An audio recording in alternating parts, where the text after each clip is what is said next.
The Christmas tree in my parents' lavish living room sparkled with expensive ornaments, but the atmosphere was anything but festive. I sat on the edge of the designer sofa, enduring another round of their favorite holiday tradition, mocking my career choices. So, Olivia, Dad swirled his aged whiskey, still running that tiny flower shop downtown? What do you call it again? Blooming something. Blooming Dreams, I corrected quietly, gripping my water glass. And yes, I am. Mom sighed dramatically, adjusting her pearl necklace. Darling, when are you going to grow up? Your father and I built Morgan Industries into a Fortune 500 company, and you're playing with daisies. I bit back a retort. If they only knew that Blooming Dreams was just the public face of my real business empire. Dream Enterprises, one of the largest commercial real estate investment firms in the country. The flower shop was my sanctuary, my passion project, but behind it lay a network of properties and investments worth billions. The shop's doing well actually, I said. We're expanding dash. Expanding. Dad laughed, the sound sharp and mocking. What, adding a second cash register? Face it, Olivia, you're wasting your business degree on a hobby. Mom stood up, walking to the window that overlooked the city skyline. Look at this view. All these buildings, this success. This could have been yours if you just joined the company like we wanted. Little did they know I already owned half those buildings, including the one their company operated from. Through careful shell corporations and private holdings, I'd built my empire in secret, watching and waiting for the perfect moment. Speaking of the company, Dad continued, we're finally moving to a bigger office building. The Morrison Tower downtown. Now that's real business, Olivia. Not some little flower shop. I nearly choked on my water. The Morrison Tower, my latest acquisition, purchased through one of my holding companies last week. They had no idea they'd been negotiating their new lease with my representatives. That's interesting, I managed. We're signing the final papers next month, Mom added proudly. 20 floors of prime real estate. Maybe you should come see it, learn what success really looks like. Oh, I'll be there, I said softly. Sooner than you think. Dad's phone buzzed. He frowned at the screen. Strange. The real estate company handling the Morrison Tower lease wants to move our signing to next week. Some urgent matter with the owner. Must be important. I stood up, gathering my coat. Well, I should go. The shop opens early tomorrow. Of course it does, Mom sighed. Selling $5 daisies to college students. Such a waste. As I drove away from their mansion in my modest car, I smiled at the irony. Tomorrow they'd receive the email announcing an urgent all-hands meeting at their office. The day after, they'd gather their entire staff to meet their building's new owner. And I would finally show them exactly what their failure daughter had built while they were busy mocking her dreams. My phone rang. My real assistant, not the sweet grandmother who helped at the flower shop. Ms. Morgan, everything's set for Wednesday's revelation. Should I proceed with phase 2? Yes, I replied, thinking of my parents' smug faces. It's time they learned what real success looks like. Wednesday morning arrived crisp and clear. I stood in my private office at the top of the Morrison Tower, watching my parents' company employees file into the main conference room 20 floors below. Through the security feed, I could see my father pacing, checking his watch repeatedly, while my mother sat rigidly in her chair, her perfect posture betraying her anxiety. Ms. Morgan, my assistant Rebecca appeared. Everyone's assembled. Your parents are getting impatient. I smoothed down my designer suit. No more casual flower shop attire today. Let them wait another 5 minutes. How's the other situation? The audit team is ready. They found irregularities in your parents' company finances. Significant ones. I nodded. Of course they had. I'd suspected financial misconduct for years. It was one of the reasons I'd stayed away from Morgan Industries. My secret empire was built on legitimate success, not creative accounting. Time to go, I said, picking up a leather portfolio. Is everything else in place? Yes. The flower shop staff is handling the special delivery as we speak. The elevator ride down was swift and silent. I could hear the murmurs from the conference room even before the doors opened. Over 100 employees, all wondering why they'd been summoned to meet their building's mysterious new owner. Ladies and gentlemen, Pi James called for attention. Please welcome the owner of Morrison Tower and CEO of Dream Enterprises, Ms. Olivia Morgan. The room fell silent as I walked in. My mother's coffee cup slipped from her fingers, splattering across the polished floor. My father's face drained of color. "Welcome to my building," I said, my voice carrying across the stunned room. "I believe we have some matters to discuss." "Olivia." My father's voice cracked. "What is this? What are you doing here?" "Business, Dad. Real business." I moved to the front of the room, clicking a remote. The screen behind me lit up with the Dream Enterprises portfolio. Dozens of premium properties across the city, including several buildings Morgan Industries had tried and failed to acquire. "This is impossible," Mom whispered. "You run a flower shop." "I do," I confirmed. "Blooming Dreams is my passion project. But Dream Enterprises? That's my empire."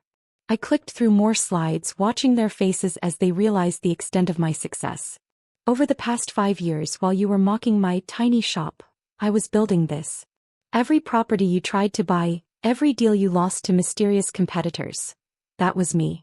The employees shifted uncomfortably, many hiding smiles. Clearly, I wasn't the only one who'd grown tired of my parents' arrogance. "But today isn't just about revealing my success," I continued. "It's about addressing some concerns our audit team has uncovered about Morgan Industries' financial practices." Dad stood up abruptly. "Now wait just a minute, Dash. Sit down, Dad." My voice was steel. "The SEC will be very interested in what we've found. But I'm offering you a choice." "A choice?" Mom's voice trembled. "Yes. Option 1. We turn over our findings to the authorities. Option 2. You agree to a complete restructuring of Morgan Industries under Dream Enterprises oversight. You're taking over our company?" Dad's face turned red. "No, Dad. I'm saving it. From you."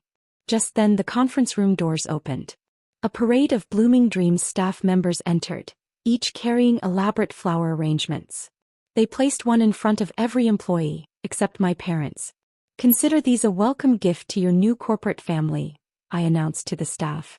"Along with immediate raises to match market rates and a complete review of the benefits package." The employees burst into applause.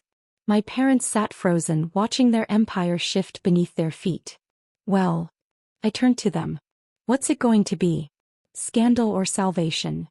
6 months after the takeover, Morgan Industries had been completely transformed. The old regime of fear and financial manipulation had been replaced with transparency and innovation. Employee satisfaction was at an all-time high, and profits had increased legitimately by 40%. I sat in my office, a combination of corporate power and natural beauty, with my beloved flowers integrated into the modern design. The wall of windows offered a perfect view of Blooming Dreams below, now expanded into a gorgeous street-level garden center that served as the crown jewel of the building. "Ms. Morgan," Rebecca entered with a tablet. "Your parents are here for their quarterly review." I nodded. "Send them in." They looked different now, humbled. Dad's expensive suits had been replaced with business casual wear appropriate for his new position as a senior advisor. Mom, who now worked in community relations, had traded her flashy jewelry for a simple pearl necklace. "Olivia," Dad began, settling into a chair. "The Q3 reports are ready for your review. How are the new sustainability initiatives progressing?" I asked, noting how they both sat straight-backed, professional, so different from their previous condescending attitudes. "The green rooftop gardens are exceeding expectations," Mom reported. "Who knew my daughter's silly flower knowledge would become our biggest corporate innovation?"